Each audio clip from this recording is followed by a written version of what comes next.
Welcome to Energy Frontier, the Wyoming Landscape podcast, hosted by Dr. Erin Phillips, Director of Cross-Cutting Programs and Acting Senior Director of Research at the University of Wyoming School of Energy Resources. The show highlights SER's role in supporting our mission to promote energy-driven economic development in the state of Wyoming. Today's episode features a true double take. While our two guests share a name, their work spans two completely different yet equally vital frontiers of the energy sector. Joining us today is Dr. Bryan Leonard, that's Bryan with an I, a professor in the Department of Chemistry and department head. Bryan's lab is zooming in on the molecular level, engineering the next generation of advanced materials and catalysts to make hydrogen fuel cells a scalable reality. And sitting right next to him is Dr. Bryan Leonard. That's Bryan with a Y, the School of Energy Resources Professor of Environment and Natural Resources, whose work zooms all the way out to the macro level, analyzing property rights, public land economics, and the institutional frameworks that dictate whether new energy technologies can actually survive and thrive in the real world. It's the micro meets the macro, the test tube meets the policy paper. Today, we're diving into how these two distinct paths intersect beautifully under the umbrella of Wyoming's energy ecosystem, proving that solving the energy frontier requires both the right chemistry and the right rules of the game. Bryan and Bryan, welcome to the Energy Frontier. Thank you. Thank you. Well, let's start with the question on everyone's mind. Who gets whose mail? I would say that I get a fair amount of his email coming mostly from students frantically trying to figure out if they can turn an assignment in late or if they can miss a test, things like this. Yeah, we get quite a few of those. We've gotten a few kind of crossed seminar invites as well, which has been kind of entertaining. Yes, I love having one of those where I tell them I'm a chemist and they're like, whoa, I don't want that. Yeah, right. All right, well, beyond the email mix-ups, did you two know of each other before arriving at UW, or did you connect here at UW and kind of start to realize that you were both working on energy solutions? So I actually learned about Bryan at the paint store when I went to pick up my paint and said an order for Bryan Leonard, and they had different paint than what we had ordered. And I thought, there's another Bryan Leonard in Laramie, and it turns out there's another Bryan Leonard in SER. Yeah, and I guess I learned about this Bryan Leonard from Tipple Stolinger, I believe at a soccer game or something. She was saying they were interviewing and going to hire a Bryan Leonard in the Haub School, and I figured, hey, another Bryan on campus is always a good thing. All right, well, yeah, good small-town Laramie stories. Well, let's set the record straight and get to know each of you a little bit better. So we'll start with Bryan with an I. Can you please tell us about your background and your journey to UW? Absolutely. So I grew up in a small town in Nebraska, have always had a love for science.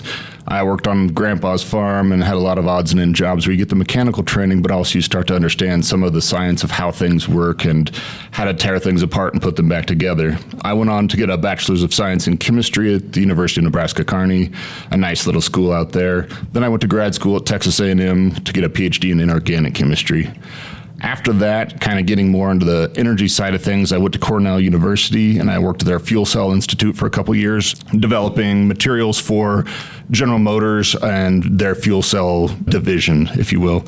That's really where I fell in love with energy science, catalysis, things like that, specifically focusing on fuel cells and the components necessary to make a fuel cell vehicle. In 2010, I came to UW, and that's where I founded my specific research group, focusing primarily on synthesis of economic catalyst materials and other novel materials. All right. And Bryan, you were one of the first people I met when I moved to Laramie in 2011. So, and how about you, Bryan with a Y? Tell our listeners about yourself and how you ended up here. Yeah, sure. I actually grew up in Washington State, and my dad was an economist, and I swore that I would never be an economist or a teacher. Ended up going to Hillsdale College in Michigan to do something that was totally different, and quickly realized how much I appreciate the outdoors and the mountains. And so moved back west as fast as I could, did a master's in applied economics at Montana State and just really fell in love with the Mountain West. And then went and did my PhD in economics at UC Santa Barbara with a focus on environmental economics and natural resource economics. And kind of by accident also really got into economic history at the time. So studying kind of the evolution of property rights and institutions in the American West.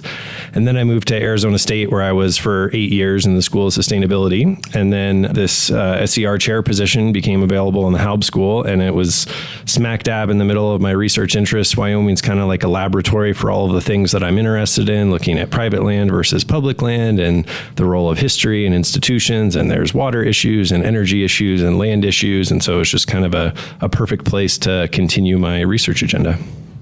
All right. Thanks for that. Well, Bryan, let's turn to chemistry first. Your research focuses heavily on finding cheaper, more stable alternatives to platinum nanoparticles for fuel cells by investigating bimetallic carbides. Why is moving away from platinum such a game changer for the widespread adoption of hydrogen and fuel cell technologies? Yeah, thanks. The answer quite simply is cost. Many of the projects or many of my components that I'm looking into involve earth-abundant elements like molybdenum and tungsten, and the cost of those is, on average less than 1% of that of platinum, often several orders of magnitude cheaper. So if we can find catalysts that don't require, rare elements or very expensive elements, we can drive the cost down dramatically. Working with GM, like I said, when I was at Cornell, they said that the cost of fuel cells, the amount of precious metals there were not that different from a catalytic converter in the cars that we already drive, but it still kept them from being economically viable trying to get these vehicles on the road, in addition to all the other challenges with fuel cells. So that precious metal component is a big part of the cost and just getting cheaper automobiles out on the road. Okay. Well, you touched on a few of those challenges with platinum, but those platinum catalysts suffer from degradation, agglomeration, and poisoning during chemical reactions. How did those alternative materials you're engineering solve these structural and efficiency issues? Absolutely. There's a couple big things that you mentioned there. One is poisoning, and things like carbon monoxide that comes from air or comes from the decomposition of carbon dioxide will really bind strongly to platinum nanoparticles and poison them, as we say. So it means they're rendered ineffective. If you have more than one metal or slightly different metals, that binding energy is much lower, meaning that it no longer gets poisoned by this carbon monoxide. The other thing to look at there is aggregation, and that's basically, the way I like to describe it is taking a bunch of small particles and making them into one giant clump, kind of like a snowball made of snowflakes. When you do that, you reduce the surface area. The way we get around that is by having a support that either platinum or a less expensive metal can bond strongly to. That way those particles cannot move, they cannot aggregate, they keep their surface area and maintain their high reactivity for a much longer period of time. And so there's a couple different approaches to solving that problem, but like I say, kind of keeping the aggregation at a minimum was one of the big challenges that we were addressing. All right. Well, let's talk about scaling that up. You've worked on developing a precise synthesis scheme to create hundreds of different multi-metallic carbide nanoparticles. What does the path look like for taking a breakthrough catalyst from a beaker in a Laramie lab to real-world industrial or automotive deployment? Absolutely. I will start off by saying our work at UW is extremely fundamental. A lot of times we're looking at that surface chemistry, trying to understand what elements have what impact on the catalytic system, whether that be through durability, through reactivity, through efficiency, preventing some of those aggregation or agglomeration type of processes. I will mention that we have extremely great electron microscopy facilities, so we can actually see a real world view of some of these materials and the processes happening, so we can understand what is that degradation and how do we prevent it. Once we have a nice stable platform in our science in a beaker, if you will, at UW, we have to scale up. Right now we're doing 10 to 15 milligram samples. We then try to shoot for, say, 100 grams and start to scale that up into a larger fuel cell that you could actually hold in your hand rather than the electrochemistry we typically do in our lab. The fuel cells that are on the order of, say, 50 watts, not huge, but something that can power a computer or something like that, that will then do more long-term durability, efficiency, and just general performance studies. If those look good, that's when you start to contact companies and start to either look at bulk scale synthesis or application into larger fuel cells to say, does this really have real-world potential going on beyond the bench scale? All right. It's exciting work. So let's also talk about, beyond the lab. You've been highly active with the UW Science Initiative and the School of Energy Resources outreach teams, specifically leading rooftop solar tours and breaking down the chemistry of solar panels for kids and community members. When you're standing on a roof looking at a solar array, how do you take complex chemical concepts like photovoltaics and electron flow and make them tangible and exciting for a room full of, say, middle schoolers or local residents? Yes, I do have a passion for getting my chemistry and science knowledge out into the public, and I, do take a lot of interest in doing as many tours and interactions and outreach as I can. Couple things there. One is I use the tour groups to kind of help guide me down the story or the explanation I like to provide. The other thing is I've got 2 young daughters who I can test drive a few of these explanations on. It's always kind of nice to explain science to them because they have 1,000 questions any given day. And I'll, start spouting off something and then they start scratching their heads and looking at me funny. It's like, okay, that's not resonating. Let's try a different approach. And, kind of those interactions, the previous tour group in the day might have asked some questions and given me an example or an idea that I can use on the next tour group and say, okay, yeah, what I was saying just doesn't vibe. How about I change this a little bit and get it something that a 6-year-old can understand rather than something that I think everyone should understand, but they really don't, Right. So I do like to have that back and forth, and the more you do this, the easier it becomes, but I do bounce a lot of ideas off my daughters as well, just to kind of see how they react. All right. It's a great idea.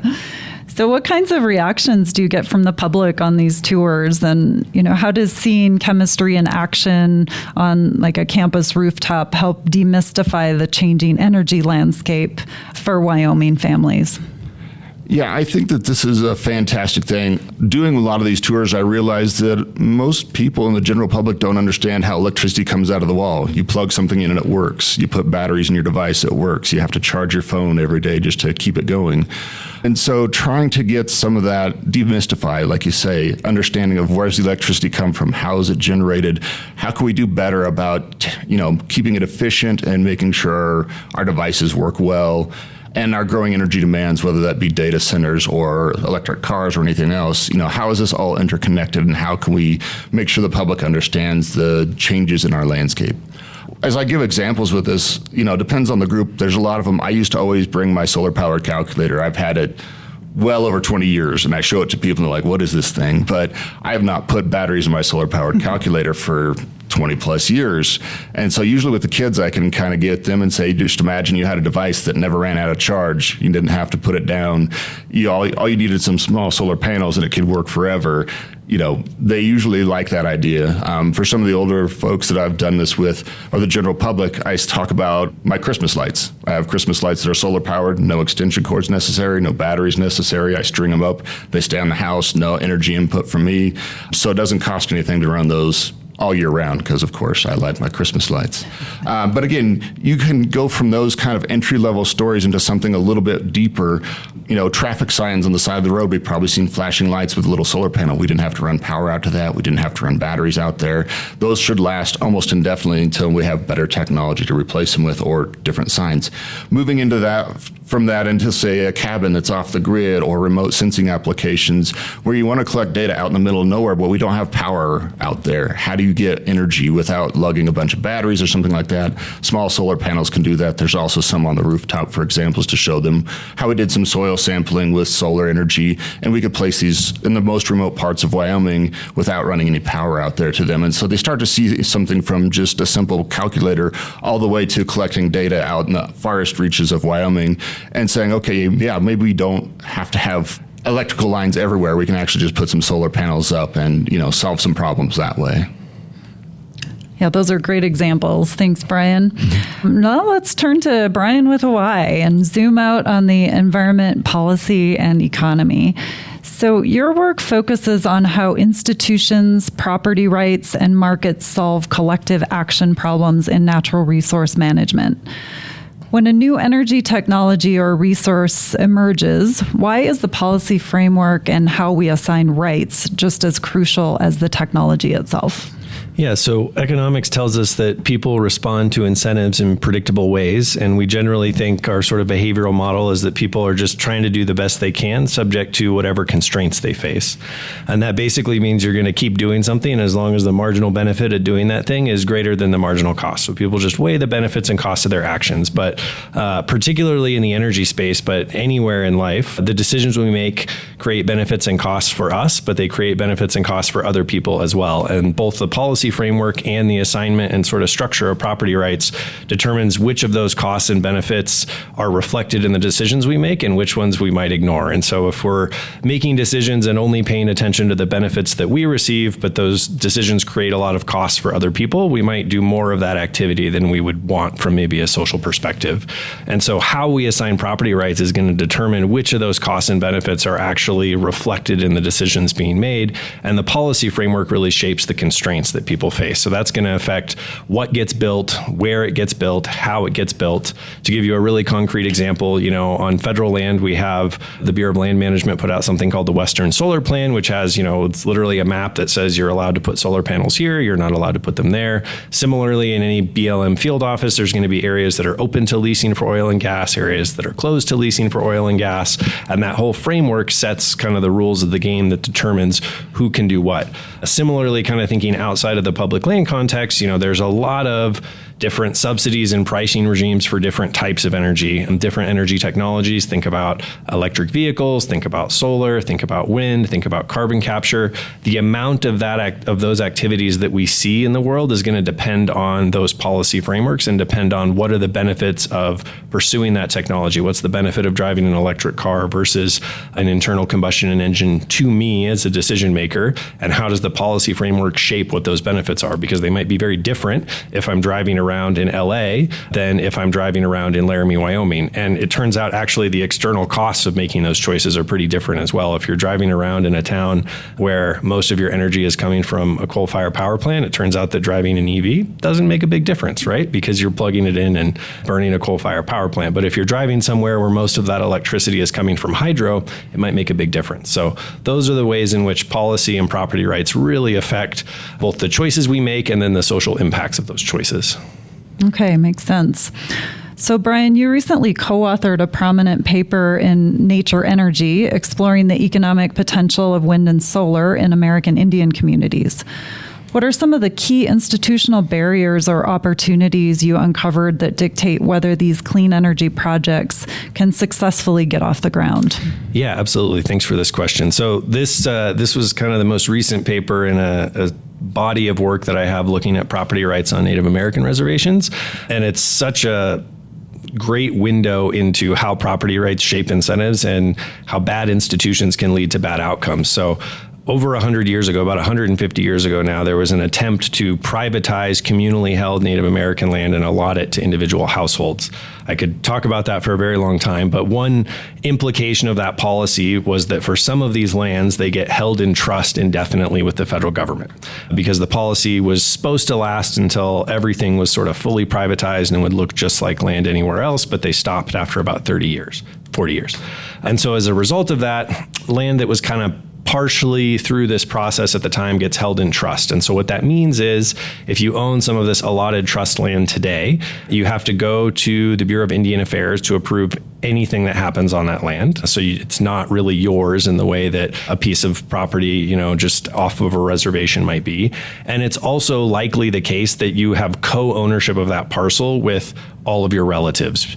This gets really in the weeds with inheritance laws that were used in the early 20th century, but basically these lands couldn't be transferred without federal approval, and that meant that if somebody died before getting the full property right, it just automatically got divided among all of their living relatives, and that's happened for several generations now. And so on some reservations throughout the western United States, you have individual plots of land that might have 200 different owners on them. Wow. And so trying to build anything or develop anything on that land is very, very difficult because you have to go find all of those people, get their permission, also go to the BIA and get their permission. It turns out they don't keep very good records about who owns what. So even understanding who you need to do a deal with can be very, very challenging.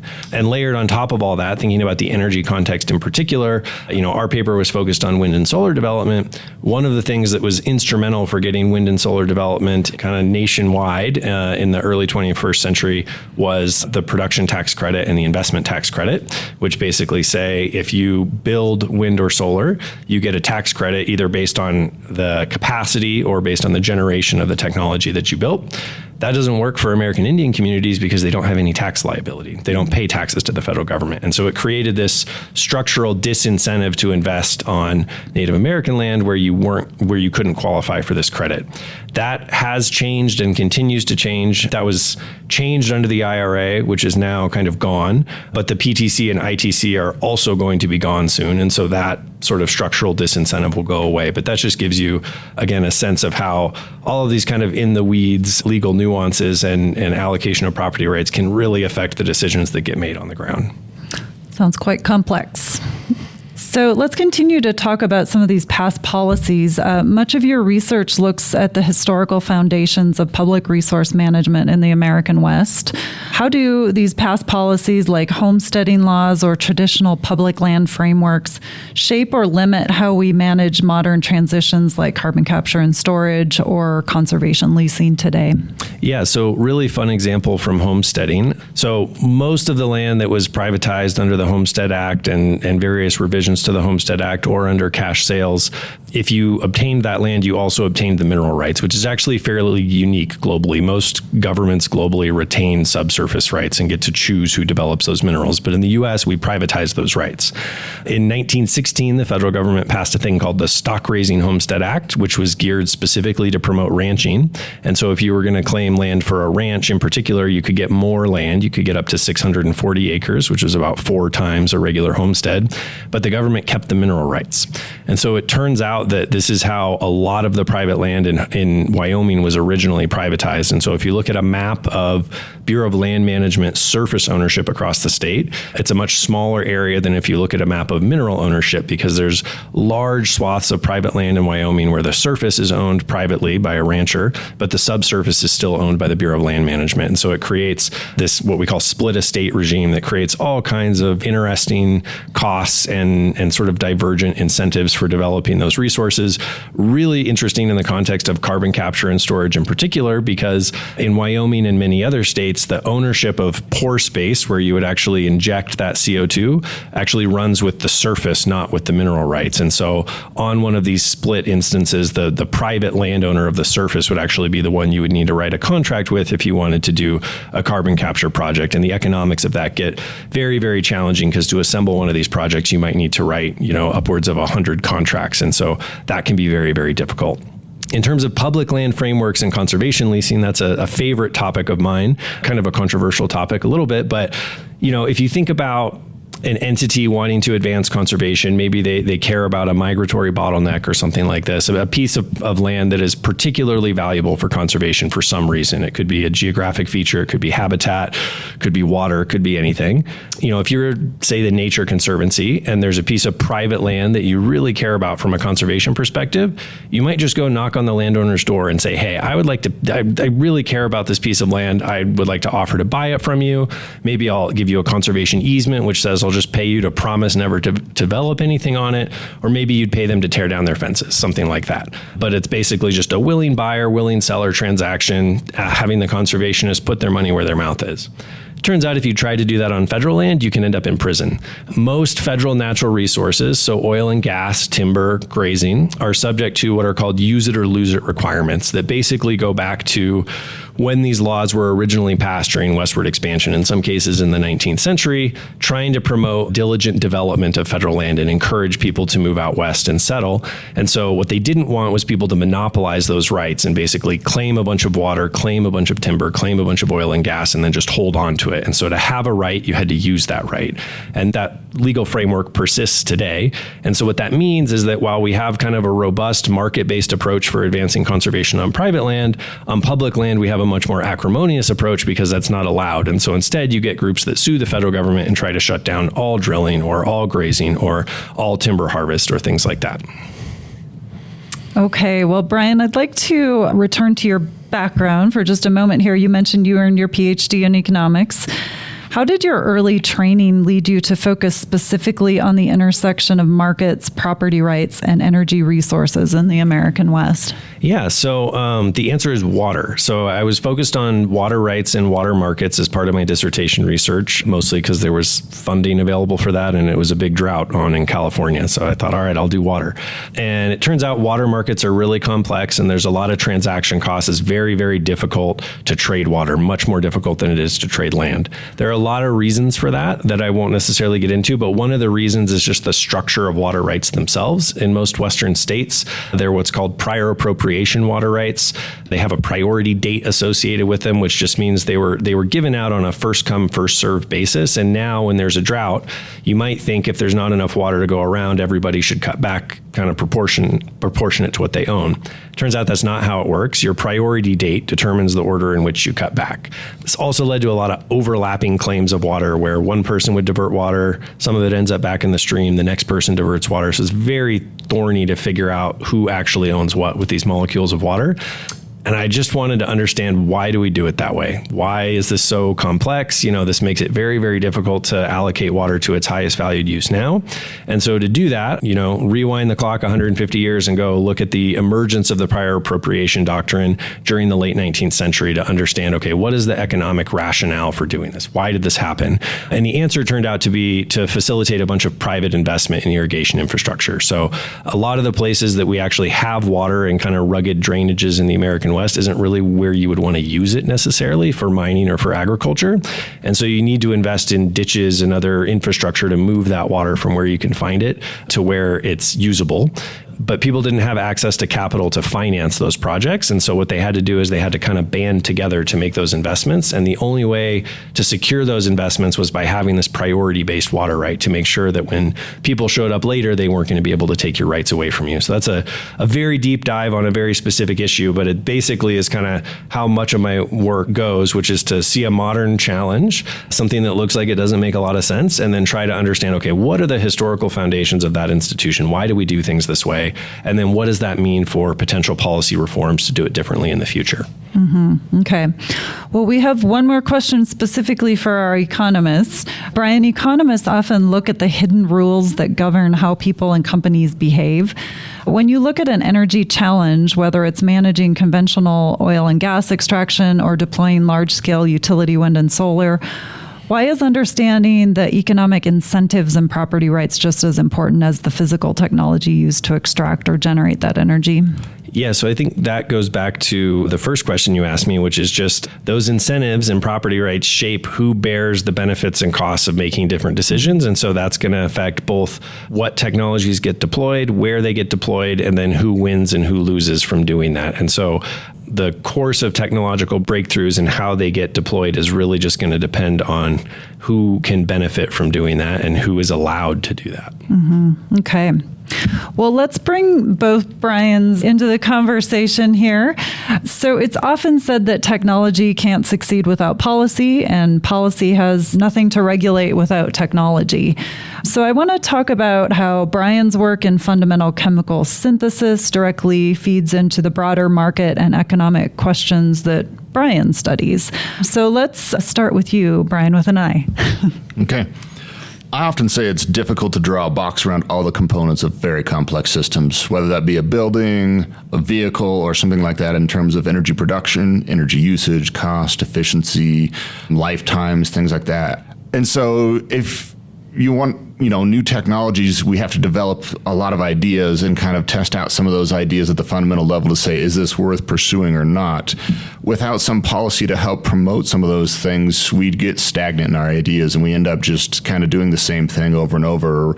And I think that that's really where we got to focus some of those policies, is saying we need that fundamental study so we can actually pursue what would be an optimal solution for everyone rather than what one company prefers or what another company thinks is the best idea, right? And so I think policy can help us at that very fundamental level to make sure that we have a lot of new ideas and we're generating those in-house and taking advantage of the resources we have in this state, in this country, or whatever. Hopefully that's a good runway for Bryan to take over on the economic side.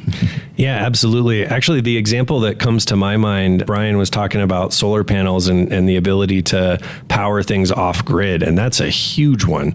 So an example that comes to my mind is the Navajo Nation, which actually, massive reservation in northern Arizona and New Mexico. They have rates of electrification that look more like a developing country than the rest of the United States. And part of the reason for that is just that it's massive and very rural, and you have like little clusters of households out in the middle of the desert. And the economics of building an actual grid across that landscape just do not pencil out. And so what they've started doing is putting down community scale solar in these mini grids. And so you don't need to have a centralized transmission grid in order to have electricity for these households. Instead, you can put down these mini grids empowered by the chemistry and the technology that Bryan is talking about. And I think that's a huge issue in the developing world as well, but it's become a game changer for a lot of these reservation communities that just don't have either the policy support or the sort of access to capital to build kind of big, modern, centralized grid infrastructure that we rely on in the rest of the U.S. Mm-hmm. Well, Bryan, you hold a dual appointment with the School of Energy Resources and the Haub School, as we've mentioned. How does an entity like SER serve as the perfect bridge to ensure that hard science breakthroughs, like those happening over in chemistry, are integrated with economic, legal, and environmental realities? Yeah, this has been a really fun part of joining SER because it is such a uniquely interdisciplinary group. I've been a part of some projects looking at carbon capture and storage led by Tara Righetti, and that's just been so fun because we've got geologists on the team scoping out where is this feasible. We've got Tara and her legal team thinking about what are the legal frameworks, what's allowed, what's required by the EPA. And then we've had an economic component thinking about, okay, what's this actually going to look like? Who's going to get paid? How should we structure the contracts? What's economically viable? What's not economically viable? And that's just, I think, a really great example of how good of a job SER does at this. And, it's not just folks sitting in a lab innovating on things and then, okay, now what do we do with it? There's like a whole pipeline of folks to come together and say, hey, we've come up with something new and interesting.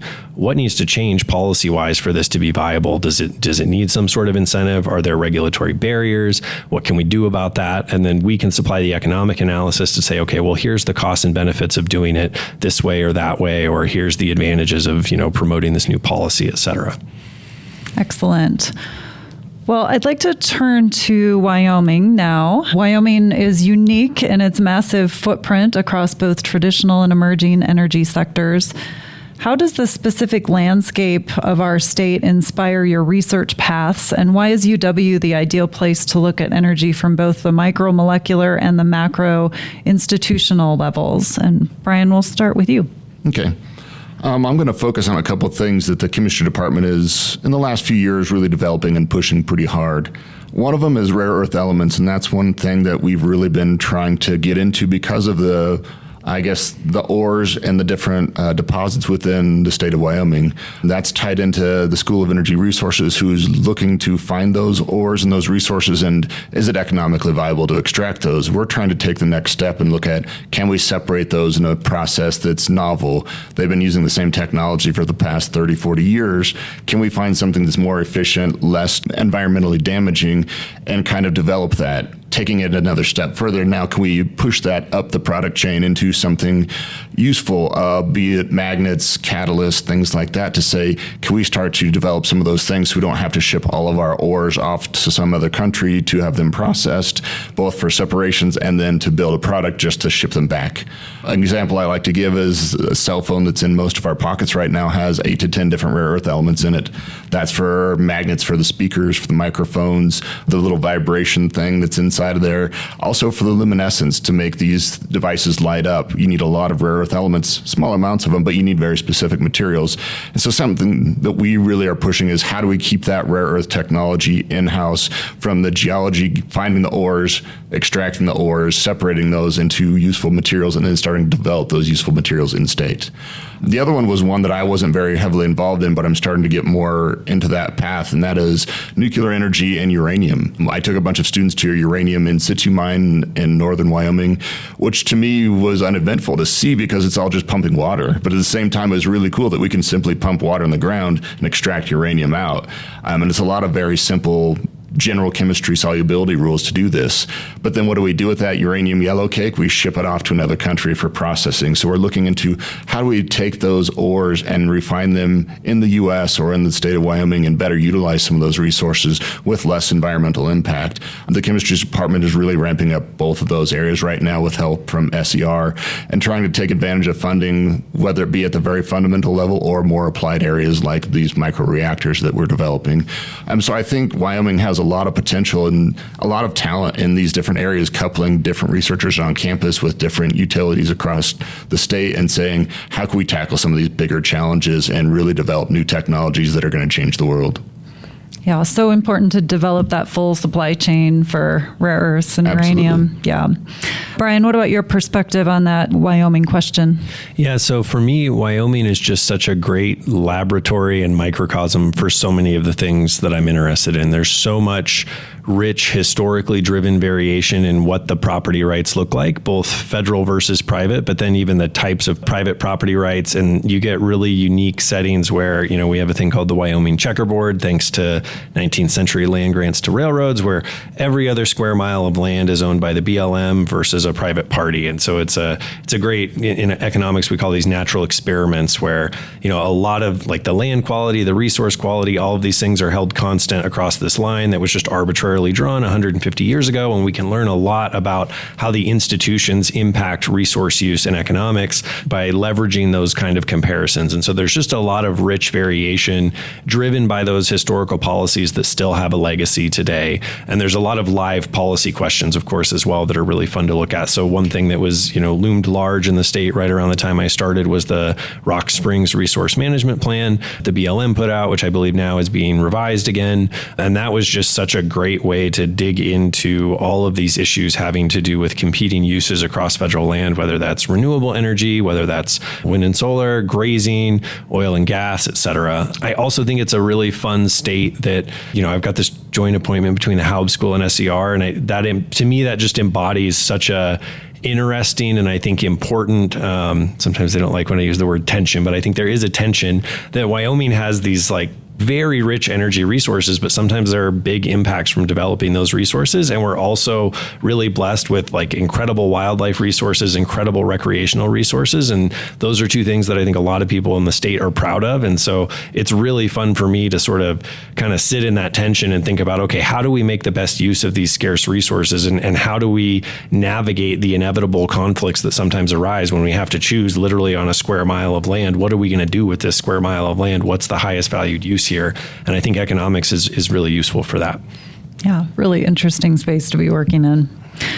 So I'd like to turn to our students now. You both teach students who are entering a fast-evolving energy sector.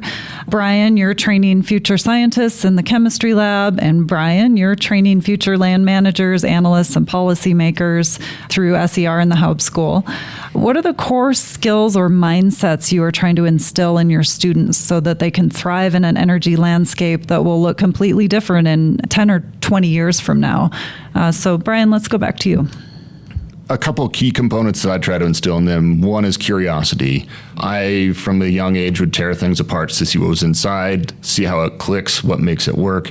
Sometimes it would go back together, sometimes it would not, but always be curious. The other one is to never stop learning. That was from one of my mentors at Cornell. Even in his late 70s, he was still actively researching and learning and trying to do stuff. Technology is changing at a very rapid pace, and the worst thing we can do is become stagnant and just say, let's keep doing the same thing over and over again. We got to keep pushing, keep learning, keep trying new things.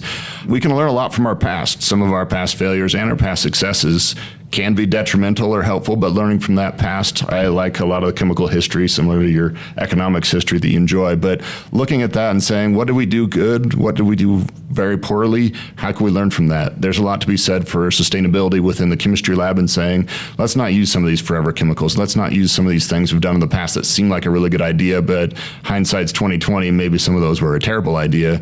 But how can we look forward a little bit as well to say, let's prevent some of these mistakes before we actually get them out of the bench scale and into widespread usage. So like I say, never stop learning, always try to keep innovating, try to keep thinking about the future. What are we going to leave for our children? Great advice. How about you, Bryan? Yeah, I think two things. One, just critical thinking. I want them to question why are things the way that they are, question people's assumptions, think about trade-offs as an economist. Although the class I teach for SER is actually federal public land law, which I love. And one thing that's kind of funny about that class is that even though the energy landscape is going to look totally different in 10 to 20 years, the policy landscape is probably going to look pretty similar, because one of the things that they are often floored by, that many people are floored by, is that the basic legal framework for how we do things on federal land, at least, is from the late 19th, early 20th century. And so the other thing I really try to instill in them is just a few key kind of triggers of like, okay, we're dealing with oil and gas on BLM land. Here's the federal policy I need to know. Here's a couple key court cases. What are kind of the triggers, and what are the things what's the historical context behind the policy situation that I find myself in now, and what are the things that are still relevant? Because it turns out a lot of the things that we do are governed by these century-old policies.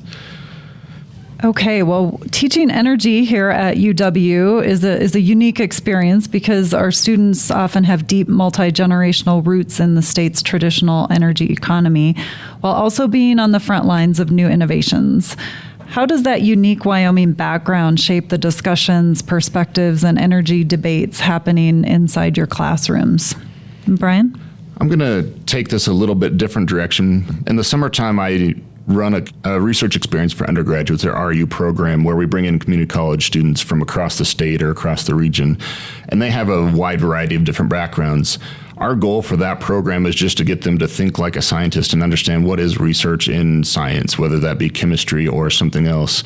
I like to look at that and kind of look at their backgrounds. We've had people from ranches, we've had people from the mining industries, we've had people from all over, veterans as well, and saying what is their background and how does that make them view science or scientific research. Some of them have zero experience. Actually, most of them have zero experience in this. And so I like to tell them, make sure you're using a data-driven model or a hypothesis-driven model. Don't just believe what's been told to you. Actually go and do some of the research on yourself. Find those facts. As Bryan mentioned, think critically about the topic at hand and make your own decision rather than just believing what your parents have said, what the news has said, or whatever else. Really dig into it a little bit on your own to come to your own conclusion. And usually the students that leave this program at the end of the summer really love science, and they say, I've got a whole different perspective on how science is done in the first place, but also how to go about finding that information that I need to make an informed decision. And I think that that's been a real game changer, and they can take some of that back to their communities or back to their community colleges or their friends and family and saying, hey, this is a different way to look at research in general, whether that be scientifically oriented or not, but also saying, how can I find useful information? Don't just believe everything I see on the internet, right? Excellent. What's your perspective on this, Bryan? Yeah, this has been really, really fun for me. In the federal public land law class, a lot of it is case law. So we'll study key federal court cases that then influence what happens subsequently. And it's amazing how many of those cases are from Wyoming, whether it's corner crossing or something about, the way that BLM does their environmental impact statements. And it's been really fun because more often than not, I'll teach on one of these cases. And then after class, a student will come up and say, my uncle was, one of the landowners in that case, or, my parents had something to do with this.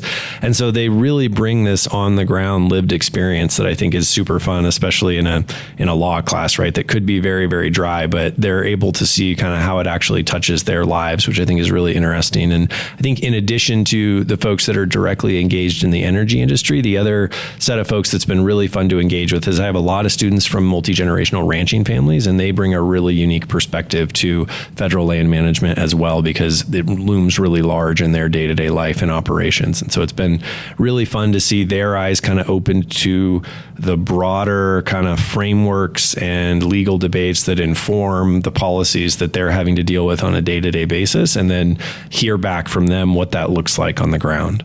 All right. It does sound like a lot of fun. Well, Bryan and Bryan, I just have a couple more questions for you here. If there was one myth or misconception about your counterparts' field that you'd love to bust for our listeners, Bryan on the economic policy side and Bryan on the laboratory chemistry side, what would that be? And let's start with Bryan with a why this time. So am I busting an economics myth or a chemistry myth? Let's see. I think you're busting a chemistry myth. Boy, I guess, from hearing Bryan talk, I think just that it's all, laboratory and test tubes. It's been really fun to listen to all of the ways that this really matters on the ground and how it's shaping the technology around us today. I think that's great. All right, Bryan. I guess to me, on the economic side, there's a lot more excitement and a lot more entertaining stuff. I've often wondered about the water rights and the water laws and how you could ever track all that stuff down. Growing up in Nebraska, there was a lot of fights over the Republican River and how much water we had to ship to Kansas. And I never understood it. And reading the newspaper, you don't really grasp the whole situation as to who owns what molecules of water, as you say. And, that's big. With all the droughts right now, that's really big stuff. And, the fact that you can drill down and understand that and understand why those policies are made and maybe ways to make better policy in the future, it's really exciting and entertaining to me. So I'm appreciative for all your hard work there. Great. Well, today we've talked a lot about the Wyoming energy landscape from a professional lens, the chemistry of our resources, the economics of our lands, and the students you teach. But to wrap things up, let's look at the literal landscape. What is your absolute favorite spot in the state of Wyoming to get away, recharge, and just enjoy the view? Let's start with Bryan with a Y. It's a secret. No, there's a few little streams in the Snowies that I like to frequent with my fly rod, but I'm not going to tell you which ones. Okay. How about you, Bryan? Hopefully not the same ones, but there's a couple streams in the Snowies. But I will also say the Tetons, I could just stare at those mountains all day. Feet in Jenny Lake, waiting for a bear to come attack me, but staring at the mountains, it's amazing. Well, great choices, both of them. I'd like to thank you both very much for being here today. It's been a lot of fun. Yes, thank you. Thank you.